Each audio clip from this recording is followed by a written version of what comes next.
Over the last 2 decades, the landscape of reading has shifted in ways few could have predicted.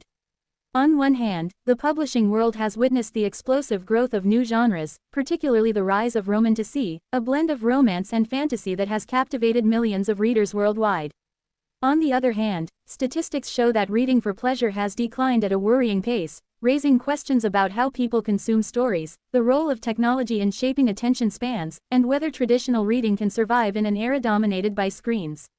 The contrast between these two realities, the booming popularity of niche genres like romantasy and the broader decline in leisure reading, paints a complex picture of modern literary culture. It reveals both opportunities for publishing innovation and challenges for educators, parents, and cultural institutions invested in keeping reading alive as a habit rather than a fading pastime.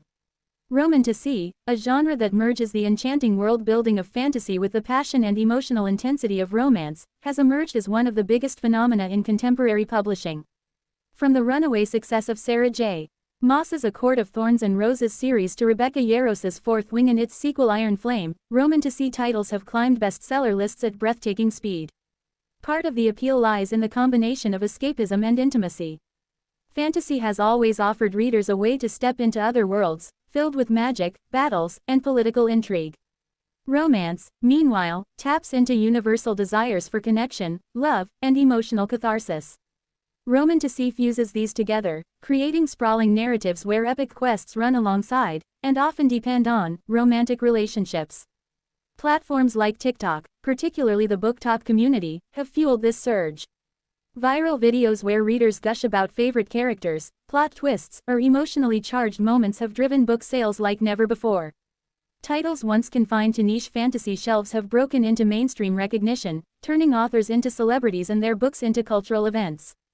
Publishers, recognizing the trend, are investing heavily in romantasy. Special editions, illustrated covers, and collector's box sets are being marketed directly to fans who not only want to read the story but also own a piece of the world it represents. This creates a fandom-driven ecosystem where books become more than literature, they transform into lifestyle symbols. Yet, even as romantasy and other niche genres thrive, the broader statistics about reading for pleasure paint a sobering picture. Surveys across the US, UK, and many other countries consistently show that fewer people, especially younger generations, are picking up books outside of school or work requirements.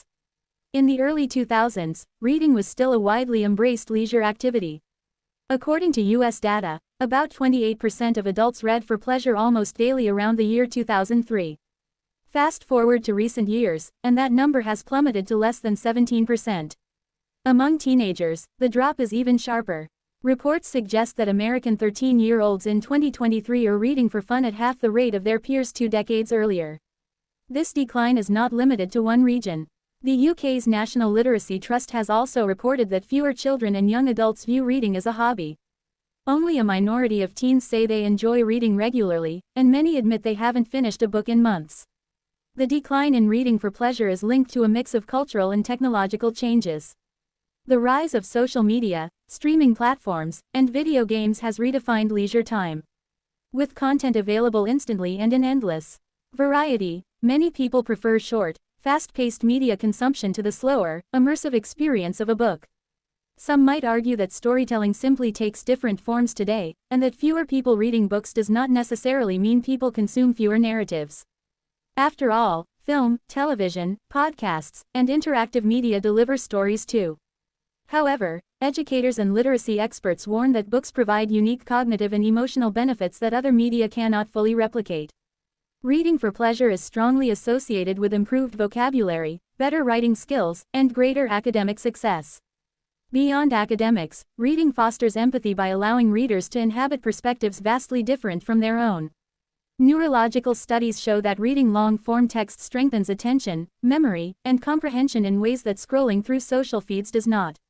The decline also raises issues of inequality. Children who grow up in households where reading is encouraged often perform better in school and have broader career opportunities later in life. If fewer young people are exposed to books, the gap between those with strong literacy foundations and those without may widen further. The contrast between the surge of romantasy and the overall decline in reading reflects a paradox. Certain genres and communities are thriving like never before, while general readership shrinks. This suggests that while fewer people may be reading overall, those who do are more invested and engaged in specific types of books. The fandom model plays a significant role here. Romantasy readers are not just passive consumers but active participants in communities. They create fan art, write fanfiction, and discuss theories online, giving the genre a cultural weight beyond sales numbers. This mirrors patterns in other forms of entertainment, such as gaming or television, where dedicated fan communities keep certain titles alive long after release. In some sense, the decline in broad reading habits has concentrated attention on fewer, more marketable niches. For publishers, this has advantages. Focusing marketing resources on fandom-driven genres like romantasy or dark academia can yield enormous profits. But it also means that less commercial literature, literary fiction, poetry, or experimental writing, struggles to gain visibility. Technology plays a dual role in this story. On the one hand, digital platforms like TikTok, Instagram, and Goodreads have created spaces where readers can connect, discover new books, and celebrate their love for reading. Without book talk, it is unlikely that romantasy would have become such a mainstream phenomenon. On the other hand, technology is also the main driver of declining reading rates. Smartphones deliver constant notifications, distractions, and entertainment options that compete with the sustained focus a book requires. Short-form content platforms like TikTok or YouTube Shorts train attention spans to prefer immediate gratification over slow narrative build-up. Ebooks and audiobooks offer solutions by making reading more accessible on the go.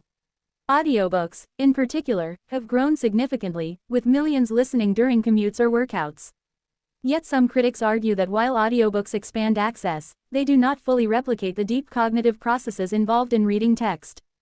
The big question is whether the decline in reading for pleasure can be slowed or even reversed. Experts suggest several strategies. Schools and libraries remain critical. Programs that encourage independent reading, book clubs, and author visits can spark interest, especially among children.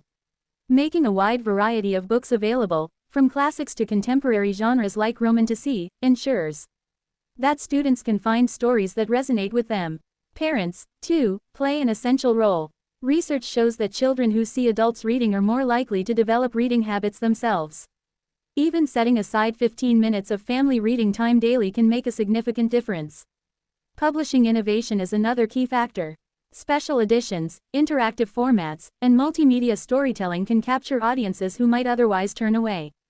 For instance, digital apps that blend traditional reading with visuals or gamification could bridge the gap between books and digital entertainment.